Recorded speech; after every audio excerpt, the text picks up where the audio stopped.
Nearly a quarter century, Sean Diddy Combs has been in the public eye as a musician, performer, and businessman.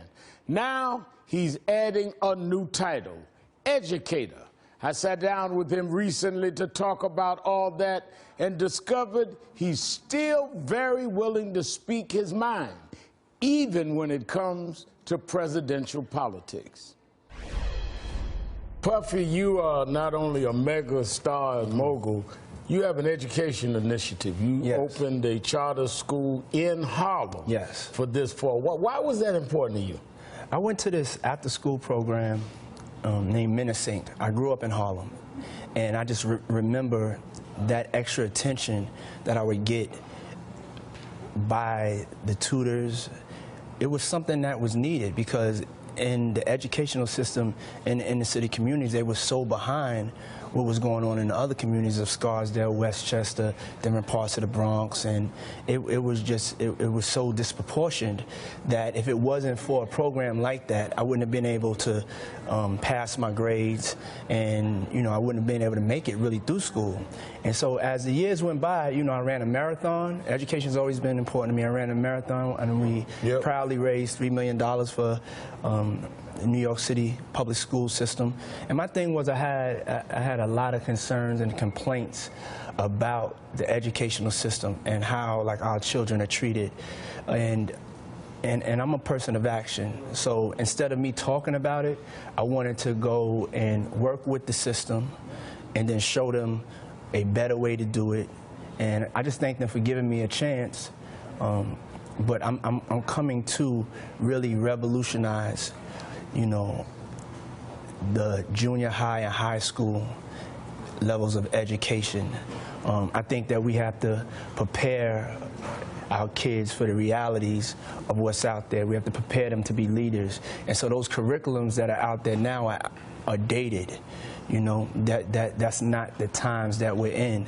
And so as a community, if we don't update our curriculums, just as the curriculums are updated in Connecticut and the rest of the parts of, New York, then our children will constantly lag behind. And this has that domino effect that people don't understand, is that when they're wondering what's going on, it's our conditions. And you can't make no money unless you have an education. So it starts there, For me, it starts there, and instead of talking about it, I wanted to do something about it. So I'm very proud to say today I opened up, my charter school with Dr. Stephen Perry. It's called Capital Prep Harlem, and it's incredible. I'm telling you, it's awesome. I know the kind of influence you have. I've seen it all over the country, all over the world, and you stayed out of the political stuff. But if you could tell either candidate, and I know you know Mrs. Clinton, you know Trump, the importance of young people, what would you want them to know? I don't want you getting into politics. Whoever the next president is, what do they need to do to help young people become successful? I think it's all about education. It's all about education and jobs and creating different programs for them to have opportunities.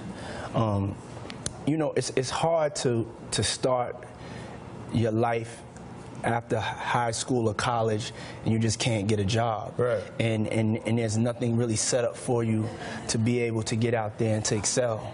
And so I think that they, number one, they have to pay attention and they have to speak to young people.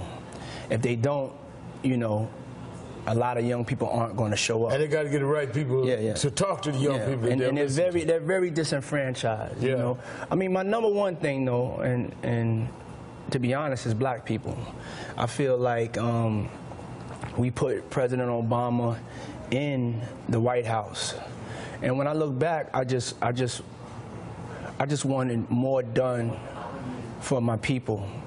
Because that's the name of the game. This is politics. You put somebody in office, you get in return the things that you care about for your communities. And I think we got a little bit shortchanged, and that's not knocking the president. You know, there's a lot going on, a lot of balls in the joke. He's done an excellent job, you know.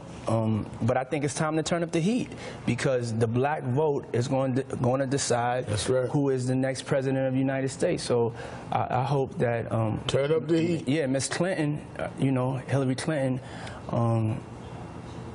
I hope she starts to directly talk to the black community. I just really, it really makes me feel, you know, almost hurt that our issues are not addressed, and we're such a big part of the voting bloc. Yeah. And not just rhetoric, but really address it. Yeah. I mean, I gotta ask you one thing before I let you go. I need to give you an announcement. Okay, on something. Go ahead. No, I mean, I honestly think the heat has to be turned up so much that as a community we got to hold our vote.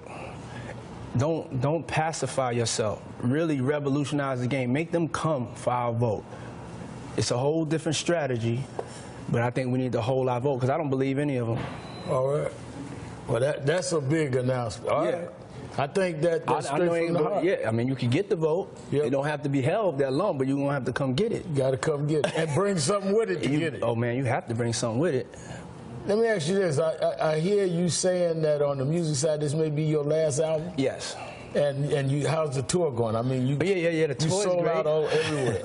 The tour is great. I saw it in New Orleans. It was unbelievable. Yeah, I mean, it's just been great to go out there and perform all the hits. This is like my victory lap.